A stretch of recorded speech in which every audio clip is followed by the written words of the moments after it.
family that you really love behind the wall, it really takes effects on you. You can't really heal like you would heal when you're in the population. You can't cry like you want to just, when you lost a loved one, because that show weakness to the next man there. You know what I'm saying? You never want another man to see you cry. So, and you hurting inside. So it's like a burden, something you holding inside, but you want to let it out. And when you let it out, you know how good it feels. When you just go to your room and just close the door and just cry like you want to cry. It's like people say men don't supposed to cry. That's a lie.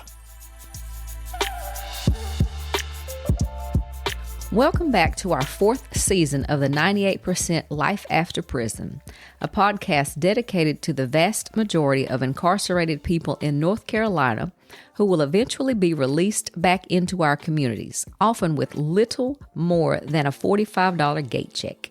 I'm April Barber. And I'm Judy Van Wyk. The voice you heard at the top of the show belongs to Randolph Wilson, a gentleman I met when he was still incarcerated at Orange Correctional Center. Randolph Wilson was first arrested May 1991 at the age of 21, accused of first-degree murder and burglary.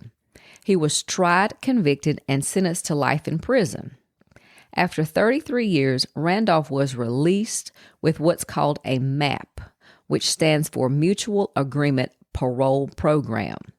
A MAP is a written agreement between an inmate and the Parole Commission outlining the steps necessary to prepare for release. The inmate must meet certain criteria like not having any recent infractions.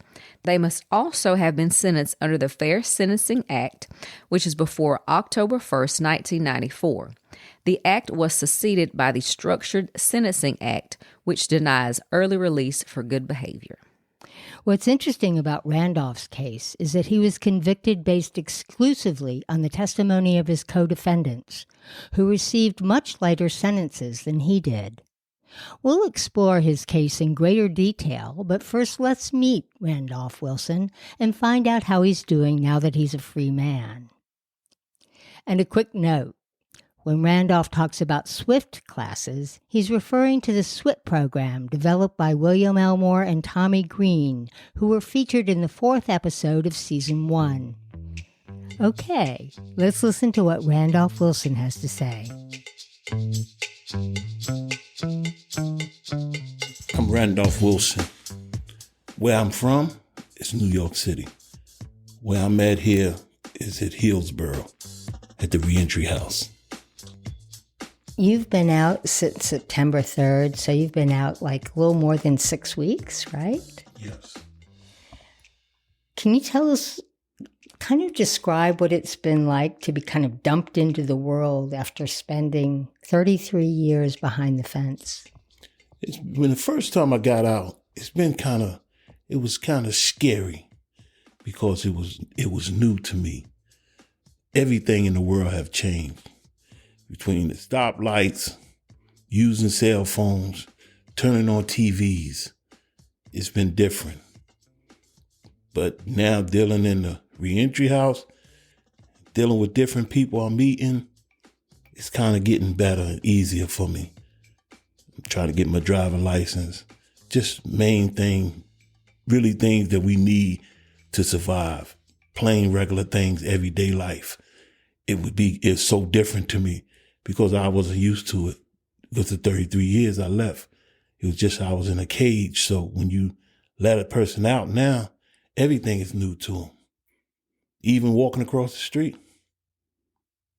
I got a class I take, it's SWIFT, and that helps. That class been helping me a lot.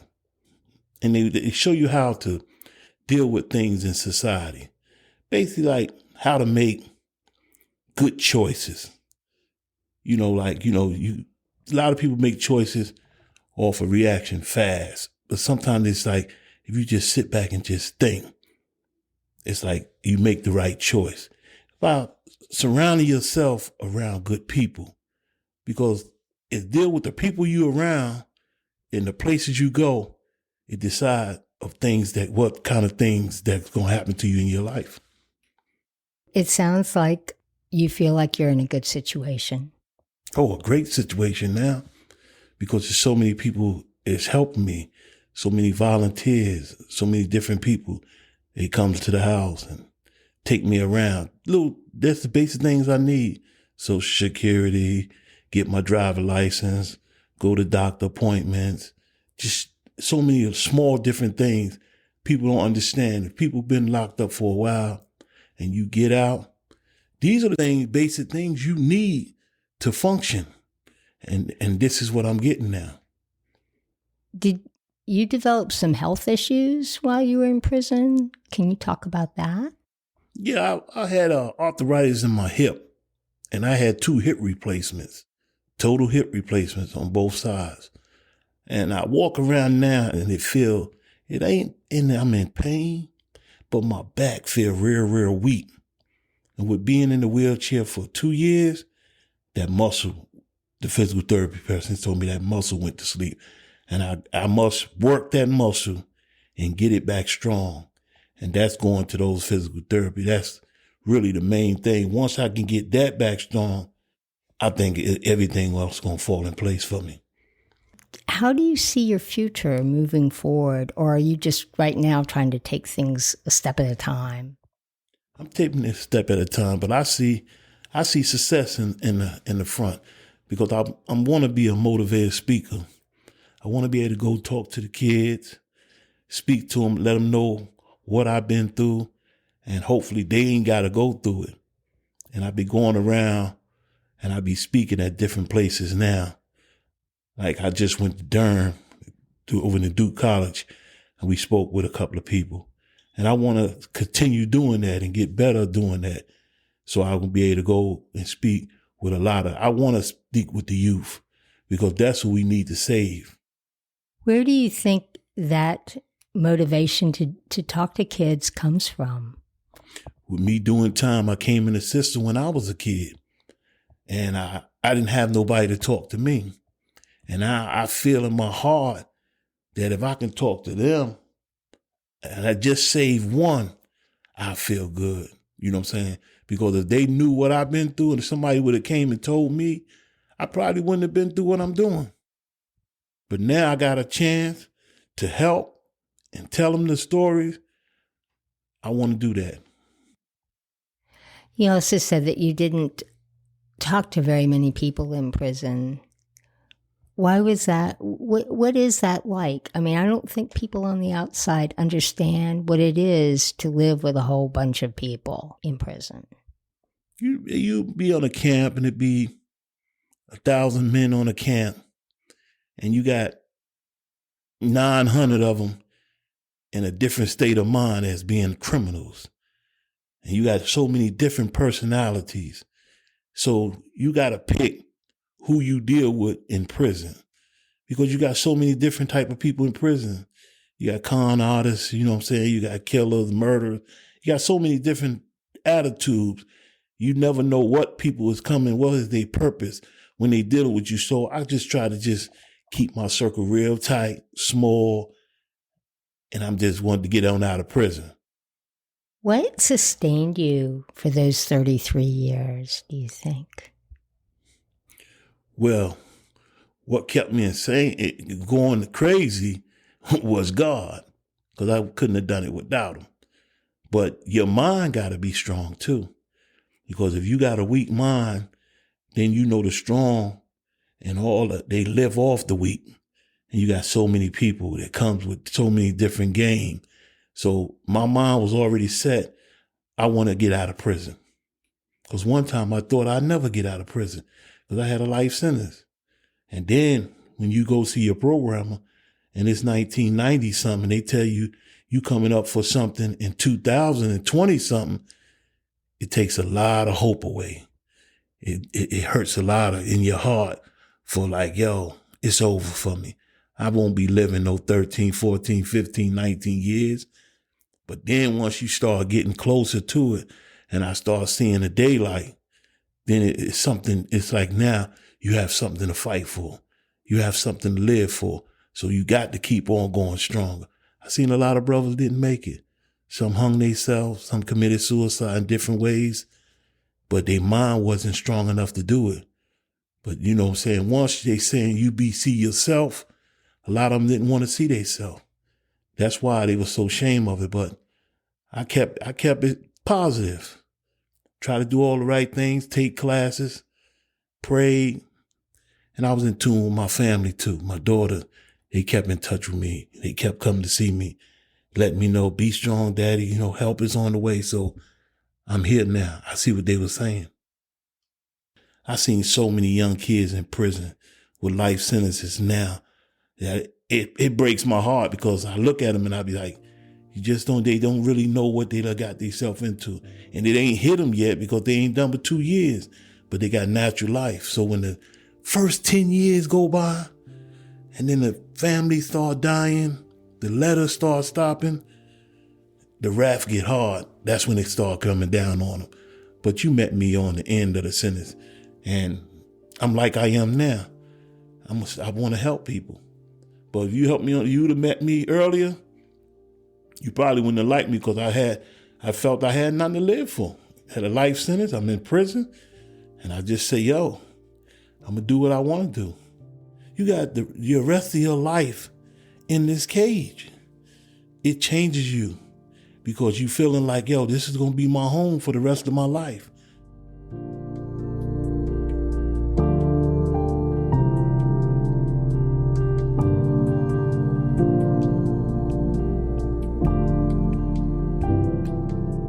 If there was one thing that had been available to you on the inside before you got released that prepared you to make that transition, what would it be?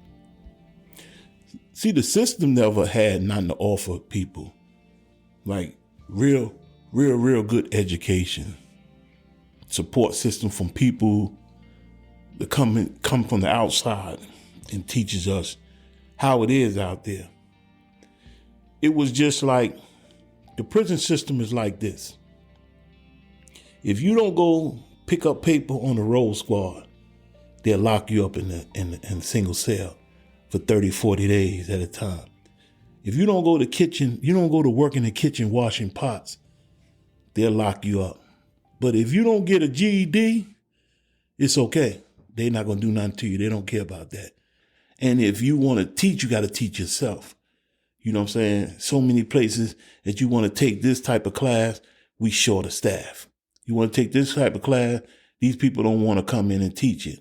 You know what I'm saying? Because they really don't understand that how bad we need that education.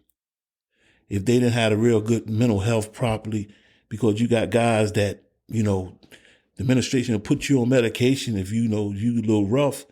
And, you know, you take the medication just to keep you calm enough that the guards can deal with you. But when it's time for you to get out, they release you back to society. Now, when you back to society, you're an animal. They done built a monster, and they just turn it to society.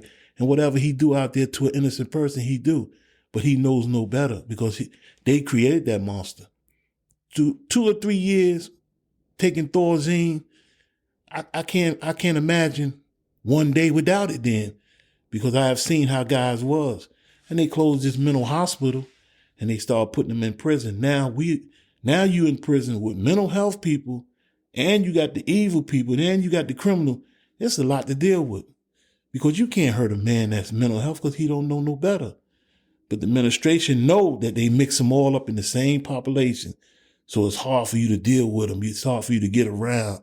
A man walk around all night long, and you wonder, he walking the floor, and the guards know that. They know that he's in a wrong state of mind. So now it takes you off ease. You can't sleep, because now you watching him wondering, why is this guy walking all night long in a circle around the block? So what's on his mind? So it was real. The mental health was real. And being in prison, it traumatized a lot of the guys, because it's things that they didn't see. You don't see people getting stabbed to death.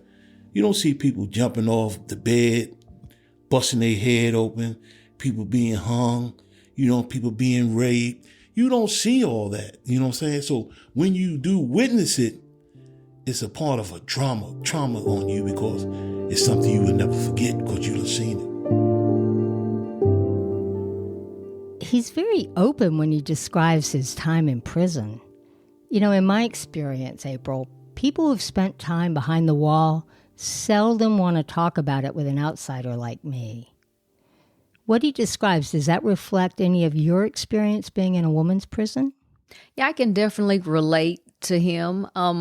Women and men collectively share a lot of the same experiences, especially those of us who have a lengthy sentence. We want to remain free. We try to keep our minds current, even though our bodies are locked up. And if a lot of us are open to dealing with people from the outside because we want to, see what's going on. We want to be able to live. And a lot of times we have to live vicariously through people from the outside. That's interesting. We're going to talk in a later episode about why it is so important to have people coming in from the outside world. What Randolph doesn't say about his time in prison is that he was convicted in a case entirely based on hearsay. His case was built on the testimony of 4 co-defendants who were accused of breaking into a man's house, stealing his drugs, and killing him. According to the DA, Randolph ordered the hit. I read a summary of an appeals hearing that went to the North Carolina Supreme Court. In it, the Warren County DA characterizes Randolph as a drug kingpin who came to North Carolina expressly to sell drugs. He ignores the fact that Randolph has family in Warren County and was working in a local factory at the time.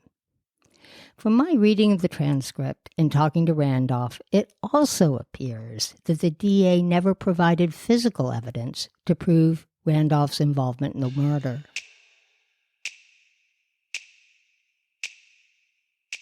They gave me a burglary, conspiracy to commit murder, and first-degree murder. Were you guilty of any of it? I was not there. I didn't even know nothing about it until they locked me up in New York, and I was on Rikers Island, and it was like, you being extradited back to North Carolina for murder. I said, murder? He said, yeah, for murder. He said, you're a fugitive now. So I came down, I signed extradition, said, yo, I'm ready to go face it. And I came down and got convicted. Based on the statements of these 2 guys? Of hearsay, that's all it was. And that's what basically the innocent people I've talked, they were saying the same thing. It's like, everybody I talked with about my case said the same thing. I don't understand, how did this happen? I mean, it's no physical evidence. It's all about he say, she say. That's hearsay. And they said that ain't law in North Carolina. But that's hard for me to tell. Based on the fact that these guys broke into somebody's house and killed somebody? Yeah. And then they tell them that I told them to do it. But now, this affidavits they wrote 25 years later, stating that they lied, that the prosecutor threatened them with the death penalty. So now, the Innocent Project getting my case. They've been working with me. So how long has the Innocent Project been working with you? They've been working. They started working with me. I think I could say they've been working with me about 10 years because they done when I came up for parole, they went and spoke for the parole. And the parole gave me the map, 36 months. So basically, you spent 33 years in prison for a crime that you did not commit. How come you're not really bitter? Sometimes I sit back and think that I never thought that this would happen to me. And the main thing I think now is like, I never thought I'd overcome this. I never thought I'd be free. I mean, it's been times that I laid in my cell and I just cried and said in my mind, like, how did this happen to me? The rest of my life in prison for something I ain't did? And it is just that, and that did make me bitter. Sometimes I walk down the hallway and you have police saying dumb stuff. Smile sometime, Wilson. You always got that look on your face. Smile. Do you know what I'm going through? Do you know what's eating me up inside that's hurting? That one minute I see my daughter come, and then a couple of years she comes back, she's about tall as me.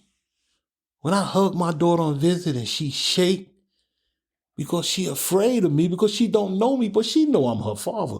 But she just grew up with me being in prison. That's a hurting feeling. Yeah, it's a support that she there, but I can tell when I talk to her, and it's like, Daddy, I don't even know you, but I know you my daddy. Because I never grew up with her. And that's what I look at. The bitter come in. Y'all took me away from them. See, when you feel you hurt me, when you took me away from, you hurt the ones that love me. You hurt all my kids. The games that they went to, I couldn't go to. The first time they spoke, you want to hold their hand, going out to eat little things that they did with fathers do with their kids, didn't get the chance to do. It hurt them. You know what I'm saying? And the things when they come to talk to me, it hurt me. Oh, Daddy, I wish you could have come. I'm graduating tomorrow. I'm going to the 6th grade. I'm like, oh, man.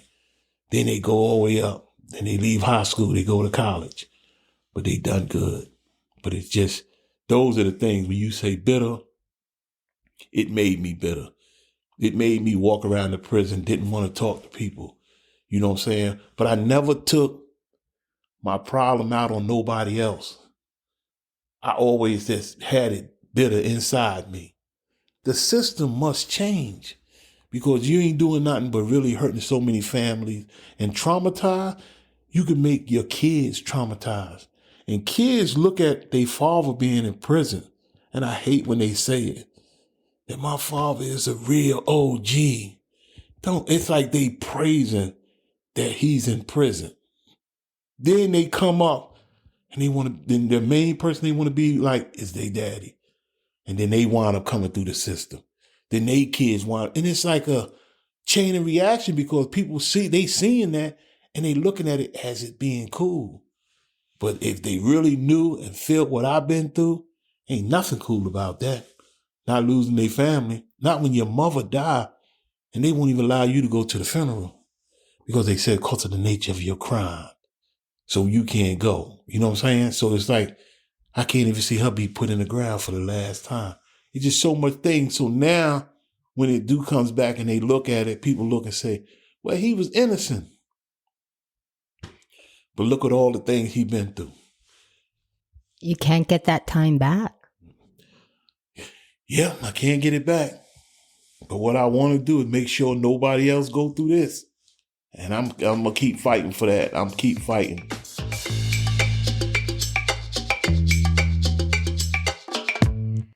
So Randolph's case is based on hearsay.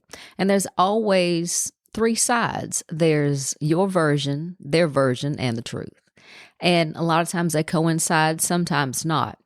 Randolph's case is one of many.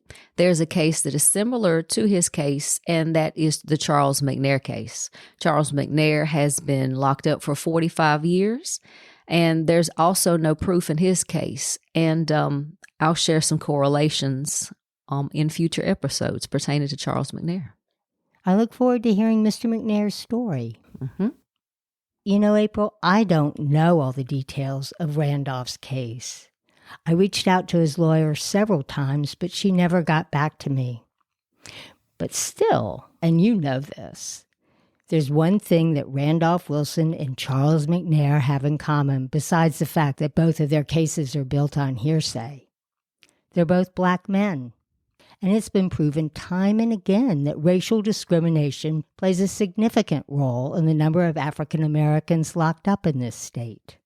There have been efforts to address the systemic racism in the state's criminal justice system, beginning with North Carolina's Racial Justice Act, enacted in 2009.